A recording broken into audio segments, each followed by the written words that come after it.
Hey everyone, Michael from Bullion Now, bullionnow.com.au. So it is time for Michael's Mailbox.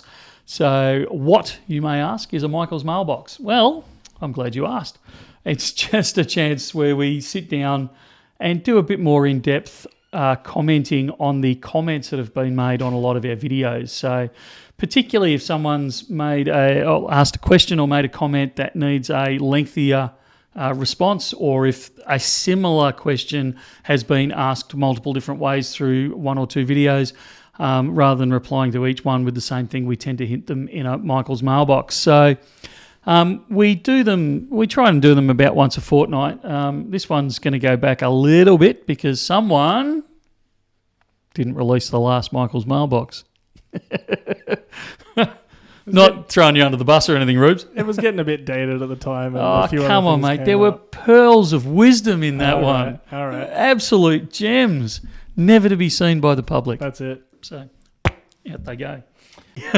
So we've had some really good videos. Not that we ever have dodgy videos, but we've had some really good videos released, or video topics released just lately.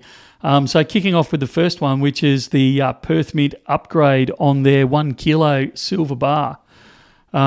We were incredibly excited to receive these finally. Reuben in particular has been part of, but the agitation that we've been doing with Perth Mint for quite a while about upgrading both the bar itself, but also the packaging and the protection around the bars. It was good to finally see some fruit from that. So full marks, as I said in the video, full marks to Perth Mint. I think they've done a fantastic job. Both from a industry consultation perspective, but also from actually taking all that information that was thrown at them and then producing such a really good bar. So, and packaging. So full marks for that. So some comments in there. This one's from Leo. I remember picking up my 1 kilo Perth Mint bar and asking if it was a buyback, as I was shocked at how rough it looked. And that was the whole problem the whole way along. So I've bought many bars from Perth Mint over the years. Silver can be second-hand or new, depends on what they have in stock here. Look, at the end of the day, and I think we need to say this, at the end of the day, a kilo of silver is a kilo of silver, and it doesn't matter if it's the shiniest thing you've ever seen or it's knocked around and, got toning and all the rest of the stuff. But it's just nice to know when you walk into a store and you'll say, I would like a brand new Perth Mint kilo bar or whatever you're buying, that it actually comes out to you looking like a brand new bar, not one that's, been strapped to the tyre of a semi as it's been driven across the Nullarbor, which is how some of them were starting to look when they got here. Even if you just want to take a look at it for comparison's sake, or to show it to a friend in the store or something, and that's it. We pulled some of those ones out. It's like you want it to look nice. I mean, look, you come in there.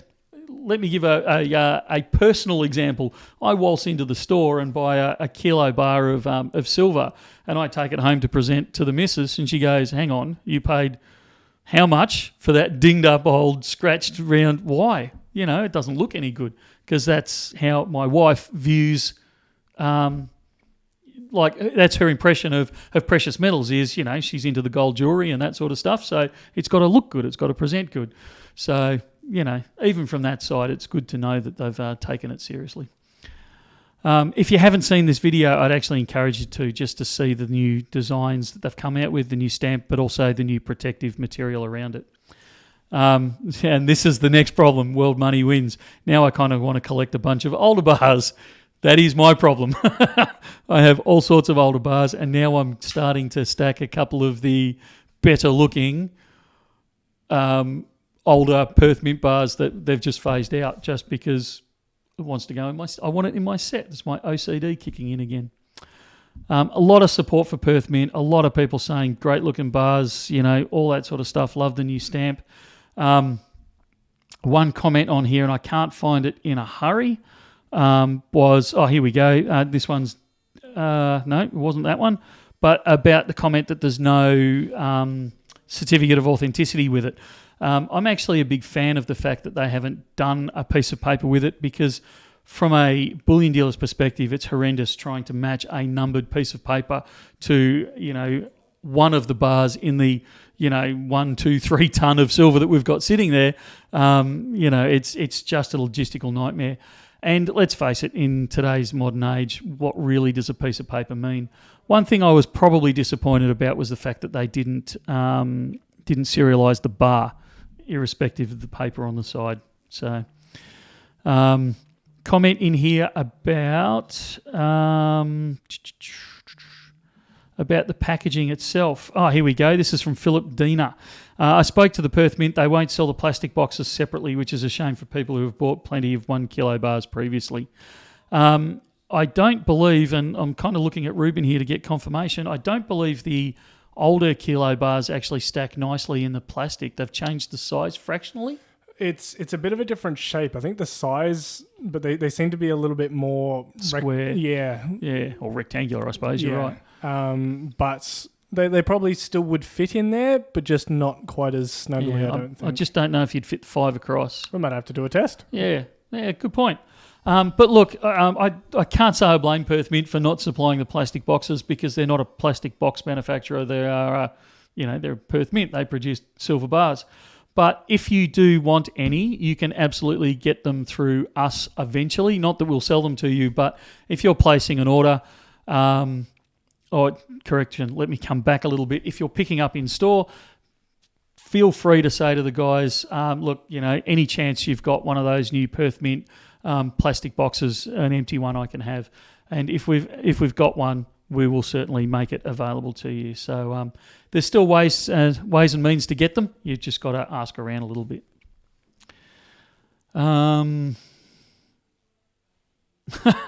Stephen Bayer, Perth Mint won't know what hit them. Michael complimenting their work.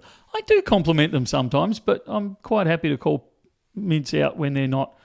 Look, I know this was said tongue-in-cheek and I'm not taking it seriously, but I actually appreciate it when people call us out and say, hey, look, you did a good job here, but you're being let down with these things, because that's how we work out how to fix procedures and problems and presentations and make the business better for the Bullion Now family. So I see it as constructive criticism, not I'm having a dig at them, because there's no use yelling into an echo chamber where all you're getting is, you're wonderful, this is wonderful, that's wonderful. And as much as we love hearing that, and we absolutely do, it's also good to get that, hang on a sec, you're letting us down in this area. So, and I'm hoping that's the way Perth Mint takes it, because that's the way it's intended. A few subtle digs about the purity. I don't think we need to go on that. We know that they're 4.9s pure, and it's really good to see that they've actually upgraded that stamp, and they are actually stamping them 4.9s now. And as we've said many times now, who cares about the 0.01%? No one ever claims it's that pure, so it's good for now. Look, a lot of comments, and I think I need to emphasise this. It's a kilo of silver is a kilo of silver. So even when the Perth Mints came in, dinged around, it made no difference. When you sell them back to us, we don't care. We get the shiniest bars sold back in, we get the knocked around ones sold back in, and we still pay spot no matter what. So, it doesn't matter. It's just nice. And it's nice that they've gone to the effort to do it. So full marks to them for that. I think that's basically the main questions in there. Monotramata asked an interesting one, though, where he says, but is it made from Australian mined silver? They don't give us any information on that. It's unlike and I think Reuben responded to this one, unlike their kilo bar in gold, they've actually produced an Australian mined gold bar. So you can check where it's come from, where the gold's been sourced, or that the gold has been sourced in Australia. We don't do that with silver because we just don't. The silver that goes through is sourced from all over the place. I'd suggest the majority of it is sourced from Australia just from an economics perspective, but it actually could come from anywhere. Alrighty, we also did a video on the epic unboxing of the 2023 1-ounce Emu, which has been well received. And I got to say, Perth Mint kicking goals with that design. I should check who actually designed it. I don't think it was Lucas, was it? Brilliant design, just really kicking goals with that one. Probably the biggest pushback we got on this video was more about the fact that I know it's another one that I've got to try and save up and buy. There was a lot of people were saying that. Some really good suggestions though. Rusty Shackelford. It's nice, but I wish Perth Mint would do an annual great white or saltwater croc. I think that's a brilliant idea. And then he goes on to suggest quarter ounce, 1 ounce in gold and 1 ounce and 10 ounce in silver. I think that's awesome. And after today's unboxing, Rubes, of the 10 kilo, I think they should do more in the 10 kilo silver line as well. I'm interrupting for a second. It is Sean Rogers did the design, but it looks like it might either be their first one or it's a different designer because the one previously was Neil Hollis for the 2022. So bit of a designer change. Normally we see like with the Lunas or whatever, they'll keep the same designer throughout. Yeah. But yeah, it looks like they've tried something a little bit different. And yeah, it sounds like you're a fan. It's not just me. There's a lot of people that think it's a good thing. So yeah, kicking goals with that. The other one that I thought, Muse Mellow, I think I'm pronouncing that right, has brought up a really fascinating point, not so much for the EMU, but for coins generally, with the Perth Mint and with pretty much every other mint around the world. EMU 2022 was available up to March, April this year at the Perth Mint. It's, for those that aren't aware of the EMU, it's limited to only 5 in the gold. It's limited to only 5,000 produced, and most of those are exported overseas. What happens with most mints, so they will actually allocate separate stock to separate sales forms. So a chunk of them will be put into the wholesale department. So companies like myself will be able to source those ones. Then they'll put a chunk in for retail sales on their web, and then they'll put a chunk for retail sales over the counter. And you'll usually find they keep those chunks separate from each other's department. So because we've sold out, we go back to the Perth Mint and say, to their wholesale department, we need to buy more 2023 gold emus. They say, really sorry, but we've sold out. And we can say, yeah, but we can see it online at the Perth Mint shop on their online shop. And they'll say, no, that's a different department, a different area. We can't access those ones. So, and in this case, it sounds like with Muse Mellow, she has been able to go into the store, and they've still had them available over the counter, but they certainly haven't been available online, and they have definitely not been available on the wholesale side either. So it does pay if you've got that option to actually stop past the store, drop in, and just see what they've got. Even for us, quite often we'll say, look, we haven't got any more, but there'll be odds and sods left in the store itself, and the guys on the phones won't know about it. I won't know about it. The website won't know about it. But there's some odds and sods left over at the end of the day that the store's still got to get rid of. So it always pays to actually, if you're in the store, just to say, hey, you don't happen to have any leftovers. And I actually was in there this morning and heard someone say, oh, you haven't got any leftover Trump coins, have you? I know you had those a while ago. No, we're all sold out. We don't have any leftovers. Oh, okay, no worries. And we moved on. So yeah. Interesting comment that drew all that out. Not relevant to gold, but apparently the male emu looks after the chicks. So there you go. Comment was made a couple of times. Yeah, we didn't get them in the silver. We only had access to the gold, unfortunately, this time round. And that's pretty much all the major comments. One from Mr. Variable. For our international community members wondering what an emu is, think of a velociraptor combined with Big Bird from Sesame Street. I think that's a very apt description. And yeah, he goes on to say, Google the emu wars in Australia. It's an interesting part of our Australian history. Americans love to bring that one up. Whenever conflicts are brought up, the fact that we lost that war against a chicken, an overgrown chicken. Yep. Oh dear, all good. Yeah, so lots of great comments on that one. Next one. Oh, here we go. So this is probably more for those that aren't aware. About a week ago, it was probably 2 weeks ago now. I got on my soapbox. It's, despite my son not agreeing with this statement, I don't let politicians get under my skin very often. and one of them managed to. And I turned our last 4.5 years of we are not a political channel, we will not make political comments. I blew it all 2 weeks ago by getting in front of a camera and making a bit of a rant. So.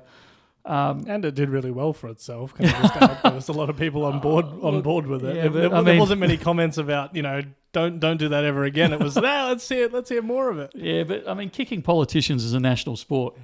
So it's, I'm disappointed in myself that I let them get under my skin, because I don't do that. And I need to, I did, there's 2 videos on here that I'm probably not going to draw the comments on, but I did the video of the rant, and then I actually did an apology, which was done tongue-in-cheek. Probably the only one I'd take out of the apology is you can tell the people who watched the apology and who just made the comment, because they didn't quite grasp what we were going for with the apology there. For the first, I think, half an hour of that video going up, we had the lowest, like the most dislikes I think we've ever had on a video. The video doesn't go for half an hour; it only goes for about a minute. Yeah, I know, but still, there was so many people that must have just read the title and it was fascinating to look at, because then it went the complete other way, and proportionally, we got so many more likes on that video. It's once people actually listened to the video and understood where we were going with it. It's very interesting to look at. Yeah, but look, I just want to assure the Bullion Now family viewers that this isn't going to become a political channel. We're not going to go down that path. This channel is about bullion, particularly gold and silver and platinum, and about absolutely, it's a promotional channel for the shop, but it's absolutely, more importantly, it's about education, discussions of what's happening in the industry, and hopefully stopping people being ripped off, and having some awareness of the best way to go about buying and selling their stack and protecting their wealth. So no, I'm not going to keep making political statements, as tempting as it can be sometimes. Reuben's under strict instruction to say no if I ever jump in front of a camera and demand to be filmed again. The people are going to disagree. I'm saying it now. Look, I mean, there's plenty of political videos out there. We don't need to turn this one into one. What is missing in the greater world of both the internet and YouTube is the honest education of people in precious metals, and how it protects their wealth and how to invest in it. And yeah, there's too many charlatans, too many shadows. We need to shine some light onto it, and that's what we want to do with this channel particularly. Fair enough. And yes, I will absolutely take the but it's a commercial thing, you do it for advertising. Yes, we do. It's absolutely an outreach for advertising for the shop. There is no doubt about it, but that doesn't mean it can't do both. And no, that doesn't mean it can't do a third thing and be political as well. I'm jumping on that one straight from the start. Alrighty, moving right along. We had the interest rate increase in Australia about 2 weeks ago. I jumped online and filmed a video pretty much straight away as soon as they announced it, because I wanted to get ahead of the how's this going to impact my stack sort of thing. So there's a couple of comments on there about nice to be able to film from your living room. I can assure you that's not my living room. That is the Bullion Now bunker, as Reuben is apt to call it. My wife also would not allow me to hang Bullion Now memorabilia around the walls of the home. So rest assured that was not done from home. It was from the Bullion Now bunker. But yeah, it was interesting, and there was a lot of positive feedback there, and a few good statements about what happens with interest rates and how that impacts on not so much a direct impact on bullion, although it does have an impact on it, but more so the impact from a currency perspective, and those types of things. So some really good discussions entered into. And if you haven't seen that video and the comments that have been made about the video before, I encourage you to go over and have a view of it. So just for educational reasons, for no other reason. But some of the comments in there are really thought stimulating. Of, do I agree with this? Do I not? Why do I agree with it? Why don't I agree with it? That person has obviously got this bias. which is different to my bias and those types of things. So I think it was a really good study, not only on interest rate increases, but also a study on human emotions. So a good one to go back and review, I believe. A couple of comments in there on top of that. Comments about the fact that my flaming phone rang in the background. So I apologise for that. And why don't I run a pre-start checklist like I used to on planes? It's actually a very fair call. Lots of comments from people about, remembering back to interest rates of 14, 15, 16, 17%. And I know there's a little bit of pushback on that with, my children's generation of, you're always talking about when interest rates were much higher. But while I don't believe that history repeats itself, I certainly believe that there's echoes there. So I think there's stuff we can take away from that and apply to today's society or today's examples. So a comment here from Luke F. Been stacking precious metals for a good amount of time, and I have to agree. It's a great store of wealth. It was as hard for me to buy an ounce of gold in 2010 as it is now. If I put $1,200 in the bank then, I'd have probably around $1,400 today. But the ounce of gold I purchased is now worth near on $2,000. I'm assuming we're talking USD in this case. It's that simple. Be your own bank, and it's a video that I keep talking to Reuben about that we need to do about how you can use, instead of using the banks, you can create the bank of you or the bank of your family, and back it with precious metals. And I think that would be a really good topic that we need to drill down into one day, and a great point that's been made there. So John Fraz, I think, sums it up pretty well here. Thanks, mate. The subject matter was a topic to cover. We are entering some troubled times. Even my own family are experiencing loss of purchasing power. Do you think the established wealth creation methods are no longer fit for purpose? Our current methods of wealth creation seem confusing to the average punter. The short answer is yes to that one. Do you think the established wealth creation methods are no longer fit for purpose? What I think that's true to a degree. I think the other thing is we're trying to make things that were never designed for creating wealth. We're actually using those to try or expecting those to create wealth these days, i.e. currency. The dollars in your pocket, or the pounds or the euros or wherever you are. They were only ever designed as a method of transferring wealth, not of maintaining or creating wealth, despite what our governments do. So I think the fact that we're trying to use those, and even I would put, and I'm going to get a lot of hate for this, but I would even put cryptocurrencies in that area, because cryptocurrencies are more designed around the transfer of wealth. It becomes easier for me to transfer funds across borders and across countries and all those sort of types of situations, rather than a way of creating wealth. Even though that is a lot of what is being seen as being done, I don't believe that is ultimately its aim, and I don't believe ultimately that was the creator's aim of those things. Comment as you see fit. Flame me as required on that one. I think we really do need a much fuller video on that topic, because it really is kind of bandied about as the alternative to some of, investing in fiat currencies. It's okay. Well, do you head down the line of crypto, or do you head down the line of, precious metals or something like that? So I think it's absolutely something we need to hit on at some stage. You very briefly and I think succinctly have there, but I think there is a lot to unpack on that topic, and I think we need to hit that. Absolutely. Alrighty, Breaker 1685 makes an interesting observation here, and one that I don't completely agree with, which is what I love about these topics, because we can back and forth and draw things out. So with house land as an asset, it's not that simple. If banks put up loan interest rates and combined with that, make it harder to get a loan approved due to increasing defaults, house prices will likely fall in the coming months, not to mention job losses increasing and the possibility of house loan defaults increasing the number of houses for sale by the banks. Yes and no would be my answer to that one. On a straight black and white sense, you're absolutely right. If people can't get as much money borrowed out of the system, or if people are losing their jobs, they can't or don't want to buy property, therefore it falls over. The problem is where you start combining that with things like much higher inflation, much higher immigration, and the fact that we're not seeing the job losses at this stage, although interestingly enough, the Reserve Bank yesterday, or the Assistant Governor, I think that's what her title was, of the Reserve Bank of Australia, saying that they want to see unemployment move from 3 point whatever it is now to 4.5. They're anticipating almost $200,000 job losses, 200,000 job losses, over the next 18 months. I thought it was a fascinating statement.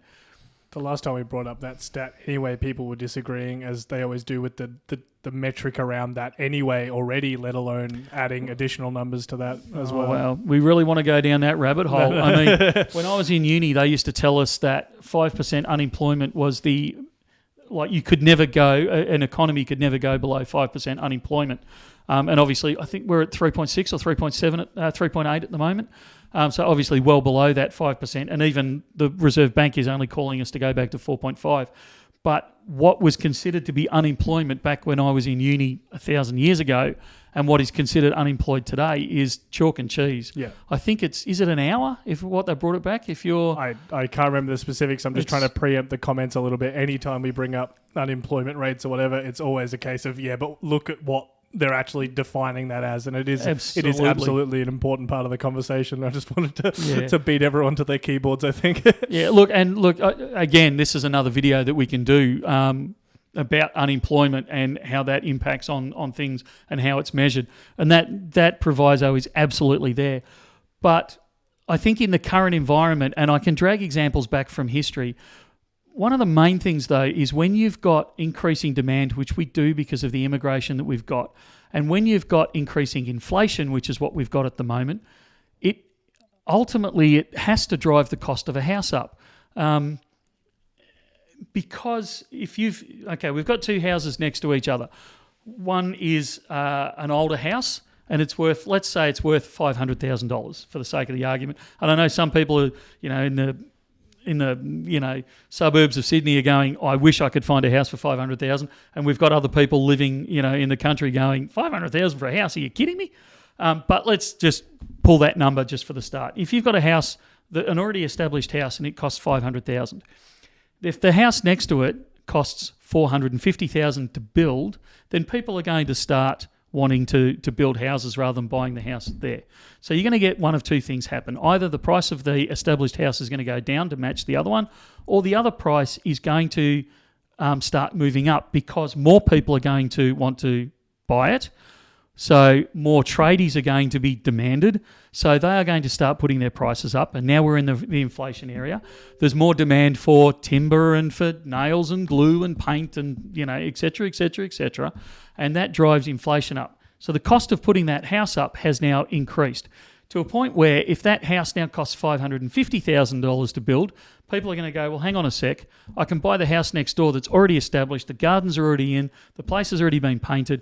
I don't have to worry about chasing up tradies. I can buy that place for $500,000. So all of a sudden, those established places start getting bought off the market until none of the cheaper ones are there, and then it moves up to the next price. Until then, they're more expensive than the house that's being built, and then the cycle goes round. And that is the whole reason why we have inflation there, and that's the whole thing behind the inflation that they're trying to control with these increases in interest rates. While the cost of building a house is going to increase, and it's not just the cost of building the house, it's the cost of getting the development done. It's the cost of putting a development application in at council. It's the delays at council. It's all these things all build on that cost and drive it up. And while you're increasing the cost of building a house through secondary things, not directly from the house, but the house going up is the result, you are also going to see increases in prices, because the guy sitting in the $500,000 house is not going to say, I want to buy the house next door because it's dearer. They're going to say, well, I want more for my house because that's what I'm going to have to replace it with. So it's not as simple as saying increasing defaults, decreasing employment, all those sorts of things. They're part of the picture, but you've also got to take that into account with the demand that's there and the inflation that's there. Alrighty. What else have we got, Rubes? Lots of things. Move on to another video, I think. In fact, we'll probably start wrapping this up because I think I've gone on long enough about some more in-depth stuff. A couple of comments, a couple of videos I just wanted to touch on. The Goldbacks video. Reuben did a really good job of doing XRFing the Goldbacks. We had many requests for that. So if you haven't seen it, it's only I think it goes for 45 seconds to a minute. It's not a long video. And it just shows that they actually do contain real gold. Which is what you want to see Yeah. after you've just bought a gold note. So, but I did like the comment about very posh voice, Reuben. So, yeah, good stuff. So if you haven't seen that video, it only takes, like I said, a minute or so to view it. It's not a bad thing because it not only does it highlight the Goldback and the fact that it's got gold content in it, but it also highlights the use of an XRF and how we test items that come through the store. And you better believe everything goes through that XRF.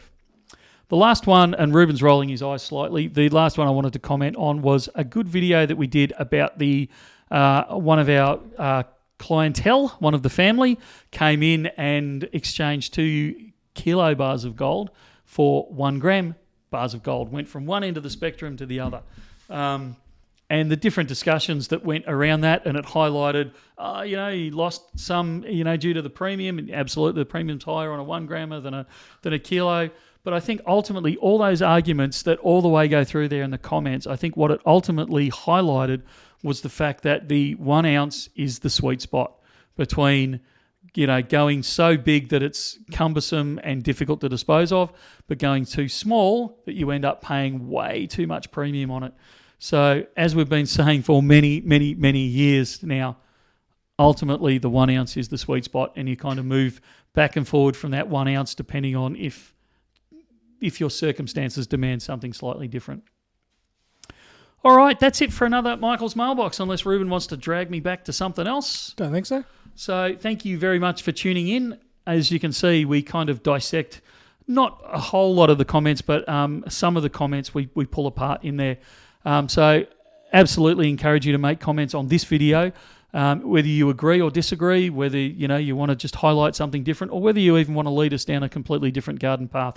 That's all fine. And also, keep your comments going on some of the other videos as you watch them as well, and we'll get back to you either online, we'll type it in, or we'll do you may become part of the Michael's Mailbox as we release more and more of these consistently, Rubes. Yeah. All right, that's it for now. We'll talk again very, very soon. Have a great day. See ya.